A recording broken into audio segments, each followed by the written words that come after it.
Book 12. Everything you're trying to reach by taking the long way round, you could have right now, this moment, if you'd only stop thwarting your own attempts, if you'd only let go of the past and trust the future to providence and guide the present toward reverence and justice. Reverence so you'll accept what you are allotted. Nature intended it for you, and you for it. Justice, so that you'll speak the truth, frankly, and without evasions, and act as you should, and as other people deserve. Don't let anything deter you, other people's misbehavior, your own misperceptions, what people will say, or the feelings of the body that covers you. Let the affected parts take care of those. And if, when it's time to depart, you shunt everything aside except your mind and the divinity within, if it isn't ceasing to live that you're afraid of, but never beginning to live properly, then you'll be worthy of the world that made you. No longer an alien in your own land, no longer shocked by everyday events as if they were unheard of aberrations, no longer at the mercy of this or that. God sees all our souls freed from their fleshly containers, stripped clean of their bark, cleansed of their grime. He grasped with his intelligence alone what was poured and channeled from himself into them. If you learn to do the same, you can avoid a great deal of distress. When you see through the flesh that covers you, will you be unsettled by clothing, mansions, celebrity, the painted sets, the costume cupboard? Your three components, body, breath, mind. 2 are yours in trust. To the third alone you have clear title. If you can cut yourself, your mind, free of what other people do and say, of what you've said or done, or of the things that you're afraid will happen, the impositions of the body that contains you and the breath within, and what the whirling chaos sweeps in from outside, so that the mind is freed from fate, brought to clarity, and lives life on its own recognizance, doing what's right, accepting what happens, and speaking the truth. If you can cut free of impressions that cling to the mind, free from the future and the past, can make yourself as Empedocles says, a sphere rejoicing in its perfect stillness, and concentrate on living what can be lived, which means the present. Then you can spend the time you have left in tranquility, in kindness, and at peace with the spirit within you. It never ceases to amaze me. We all love ourselves more than other people, but care more about their opinion than our own. If a God appeared to us, or a wise human being, even, and prohibited us from concealing our thoughts or imagining anything without immediately shouting it out, we wouldn't make it through a single day. That's how much we value other people's opinions instead of our own. How is it that the gods arranged everything with such skill, such care for our well-being, and somehow overlooked one thing, that certain people, in fact, the best of them, the gods' own partners, the ones whose piety and good works brought them closest to the divine, that these people, when they die, should cease to exist forever, utterly vanished. Well, assuming that that's really true, you can be sure they would have arranged things differently. If that had been appropriate, if it were the right thing to do, they could have done it, and if it were natural, nature would have demanded it. So from that fact that didn't, if that's the case, we can conclude that it was inappropriate. Surely you can see yourself that to ask the question is to challenge the God's fairness. And why would you be bringing in fairness unless the gods are, in fact, fair, and absolutely so? And if they are, how could you have carelessly overlooked something so unfair, so illogical in setting up the world? Practice even what seems impossible. The left hand is useless at almost everything for lack of practice, but it guides the reins better than the right from practice. The condition of soul and body when death comes for us, shortness of life, vastness of time before and after, fragility of matter. To see the causes of things stripped bare, the aim of actions, pain, pleasure, death, fame, who is responsible for our own restlessness, that no one obstructs us, that it's all in how you perceive it. The student as a boxer, not fencer. The fencer's weapon is picked up and put down again. The boxer's is part of him. All he has to do is clench his fist. To see things as they are, substance, cause, and purpose. The freedom to do only what God wants and accept whatever God sends us, what it's made of. The gods are not to blame. They do nothing wrong, on purpose or by accident, nor men either. They don't do it on purpose. No one is to blame. The foolishness of people who are surprised by anything that happens, like travelers amazed at foreign customs. Fatal necessity and inescapable order, or benevolent providence, or confusion, random and undirected. If it is inescapable necessity, why resist it? If it is providence and amidst of being worshipped, then try to be worthy of God's aid. If it's in confusion and anarchy, then be grateful that on this raging sea you have a mind to guide you. And if the storm should carry you away, let it carry off flesh, breath, and all the rest, but not the mind, which can't be swept away. The lamp shines until it's put out, without losing its gleam, and yet in you, it all gutters out so quickly, so early. Truth, justice, self-control. When someone seems to have injured you, but how can I be sure? And in any case, keep in mind that he's already been tried and convicted by himself, like scratching your own eyes out. That to expect a bad person not to harm others is like expecting a fig tree not to secrete juice, babies not to cry, horses not to neigh, the inevitable not to happen. What else could they do with that sort of character?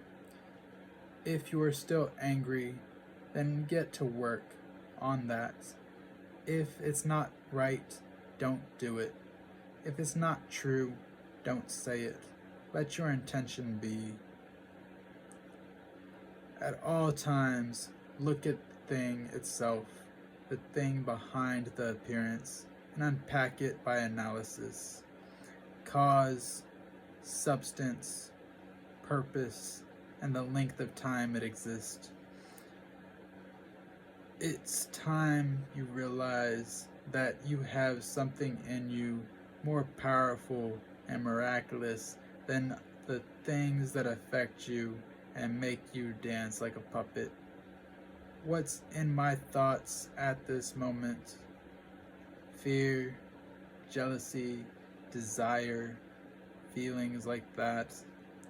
To undertake nothing, at random or without purpose, or for any reason but the common good, that before long you'll be no one and nowhere, like all the things you see now, all the people now living.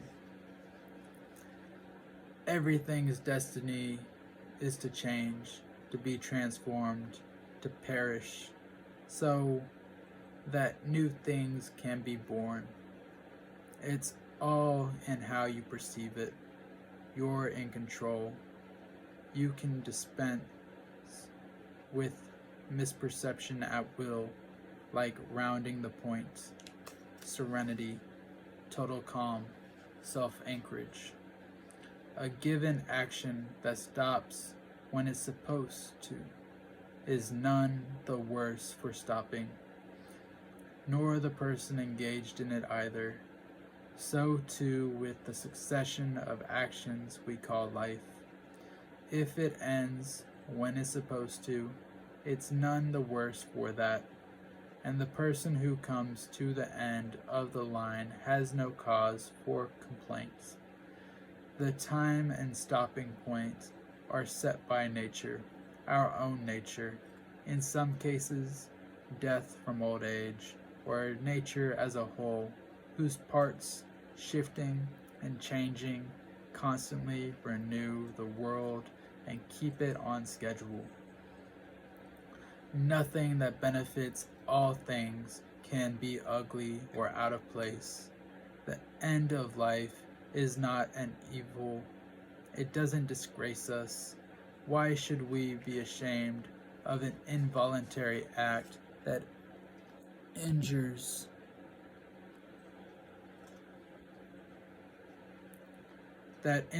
no one? It's a good thing, scheduled by the world, promoted by it. This is why we become godlike, following God's path and reason's goals. 3 things essential at all times: your actions, that they're not arbitrary or different from what abstract justice would do. External events, that they happen randomly or by design. You can't complain about chance. You can't argue with providence. What all things are alike. From the planting of the seed to the quickening of life, and from its quickening to its relinquishment, where the parts came from and where they return to.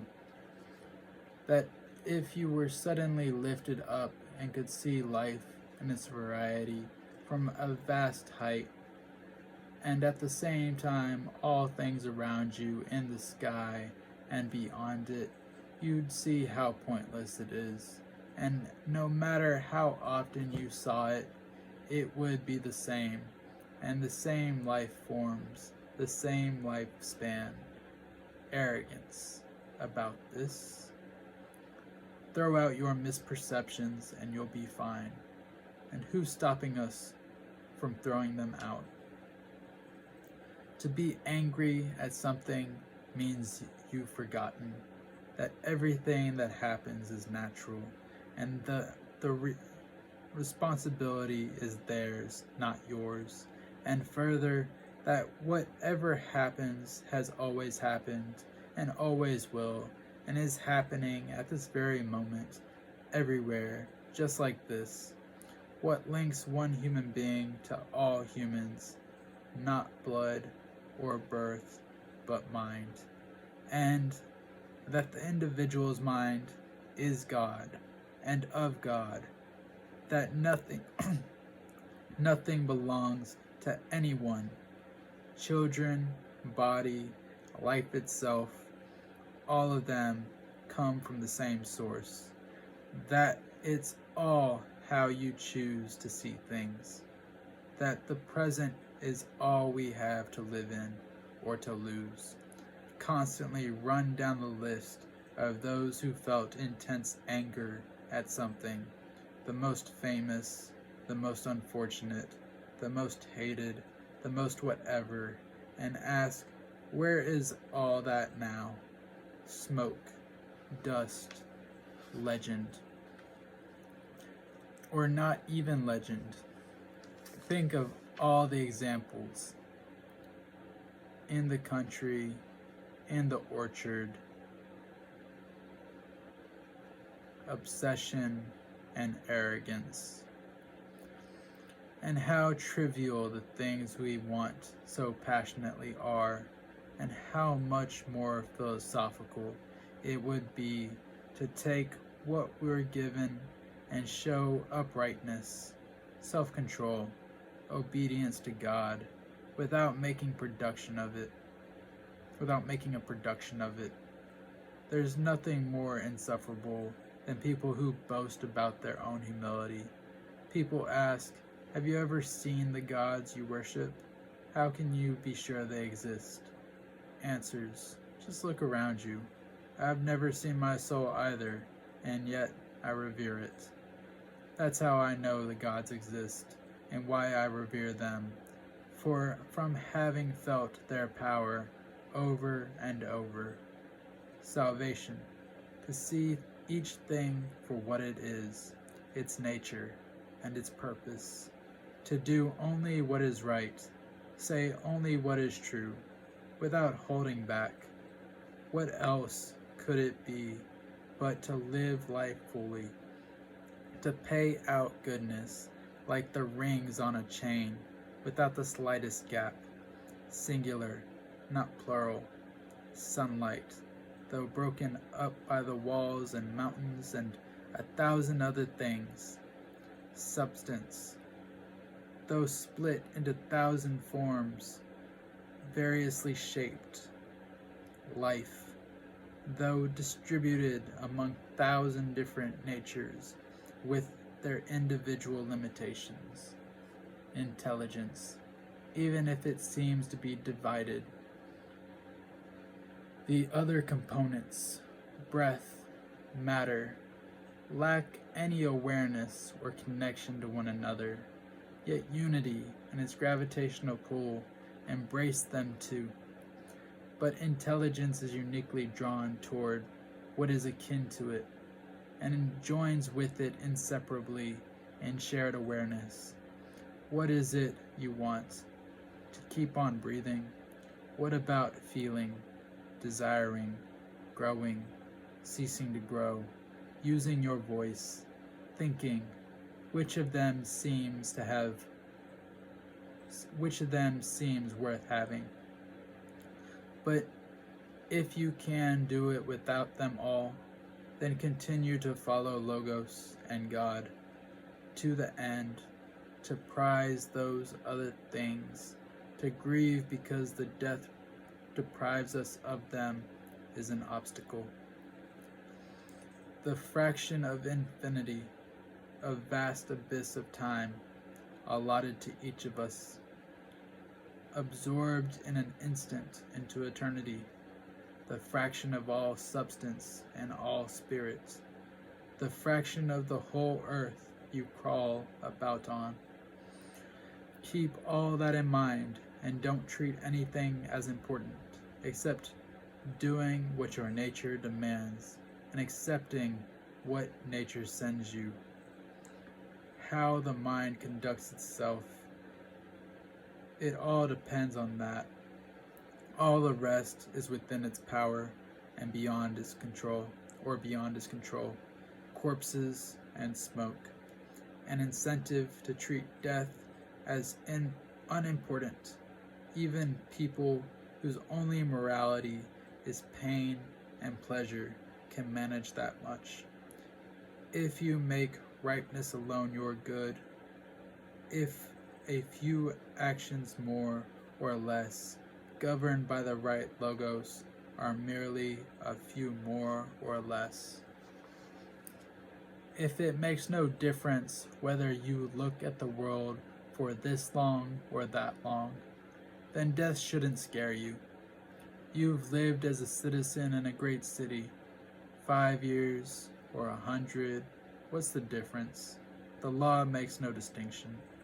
And to be sent away from it, not by a tyrant or a dishonest judge, but by nature, who first invited you in. Why is that so terrible? Like the impresario ringing down the curtain on an actor. But I've only gotten through 3 acts. Yes, this will be a drama in 3 acts, the length fixed by the power that directed your creation, and now directs your dissolution. Neither was yours to determine, so make your exit with grace, the same grace shown to you.